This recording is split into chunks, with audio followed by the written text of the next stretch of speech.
When you think you've given everything that you've got, you still have 60% left.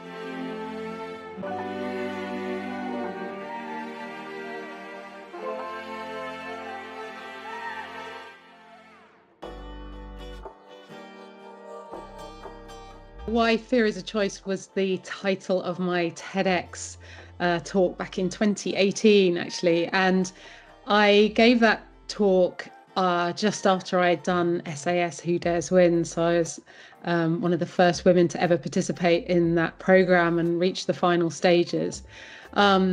And I went into it, to cut a very long story short, straight out of a very long 20-year relationship and a marriage that had become quite coercive.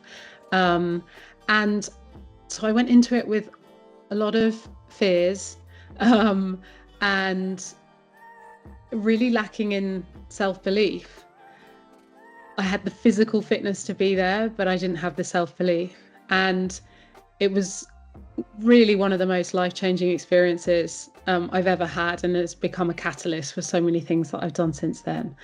But what I learned through that process was that, if I let my fears overwhelm me, then I wasn't going to make any progress whatsoever. So I learned to sort of overcome them and to have those internal conflicts and to wrangle with the kind of voices in my head. And each and every time I chose to continue in the process over giving into my fears, a whole new kind of world opened up for me, essentially. So that was the first time of my life that I really understood the value of kind of managing your thinking and your emotions. And I started then to realize that actually fear could become a signpost for me, that it was showing me the very things that I needed to kind of lean into, and that was where, life was going to open up and offer wonderful opportunities. And, off the back of that, I became quite fascinated in the sort of neuroscience of fear and what fear is, and the psychology of it, and the sort of physiological outcomes of feeling fear or allowing fear to kind of pervade your body, and understanding the difference between threat and challenge and how that's a choice. They're essentially the same emotion, but two different sides of the coin. So I learnt that if we can deal with the threat or the certainty of the threat, then we can kind of overcome that fear.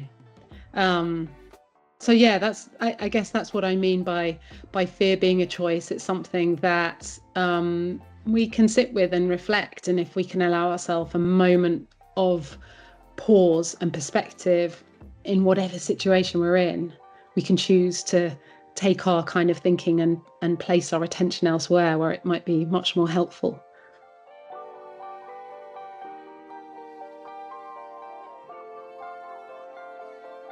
Yeah, so I think that really just comes down to perspective and shifting our perspective on situations that might seem to pose a threat to us, understanding a bit of the sort of biology behind that and how our brains work with fear, the fact that we are wired for negative bias, that our brains are stimulated by danger, not safety. That's why we see bad news prevailing in the news and on news channels, because we know that's what stimulates human beings.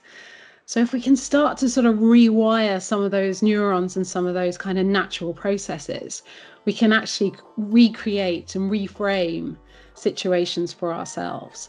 And that can open up all manner of opportunities. And obviously for me, that's been in the world of adventure and exploration of my human potential. But in the workplace, it might be about having enhanced clarity and consideration for different outcomes. And it might be about just really managing our thinking and therefore, of course, our subsequent behaviors and actions.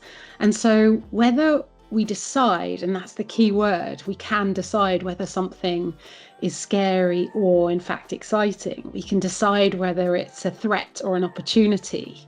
That hinges on our cognitive appraisals. And we can have control over that. We can step back, allow some perspective to come in and some attitudinal reframing to come in. And once we've got that sort of emotional regulation, then we can be much more adaptive in our thinking, much more collaborative, much more creative in our thinking. We can overcome cognitive biases. So, you know, the potential outcomes for leaders then become quite obvious. There's far greater clarity and better teamwork and essentially better leadership.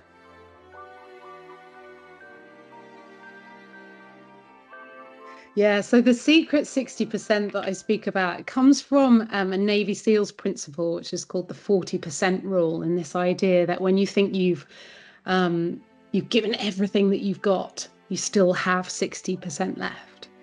And I know we often think of Navy SEALs as being sort of, you know, extreme athletes, I guess, and often people would view me that way if they just were to read my biography. But actually, you know, I'm someone who wasn't particularly active until their late 20s, early 30s. You know, I was in a very stifling long-term relationship until the age of 40. I really only started exploring my true human potential in the last 7 years. And in that time have undertaken adventures and endeavors that I never thought would be possible for me. So it truly is the case, not just for military operators, that whatever we think we're capable of, we have just so much more. So really it's about unlocking potential. It's about being curious about what more we've got. It's about building new edges, creating new reference points for ourselves.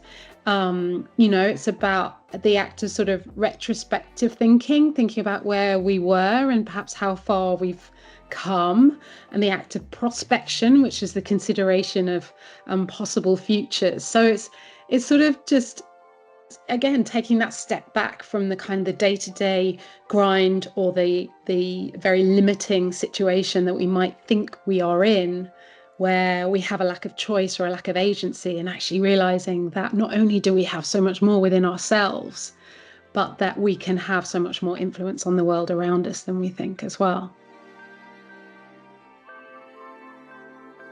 Well, I hope a little bit of inspiration, perhaps some realization that we can all do much more than we think. You know, and some relatability within that, I think, is fundamental. I'm really not a born adventurer or a lifelong athlete, very, very far from it. My life has taken all manner of different twists and turns. And yeah, so I hope people hear me speak and don't just put me into a category that is kind of, oh, well, I'd need to be someone like that to be someone like that. In fact, you can do anything. Any of us can do anything we set our minds to. And hopefully some really useful applications as well to take forward into their lives at work or at home. You know, I'm a stress and resilience coach, as well as a motivational speaker and an adventurer. So, you know, all of that knowledge about how we can kind of manage and manipulate our systems to our advantage, how we can kind of manage our thoughts and our emotions better as well. All of that comes into it.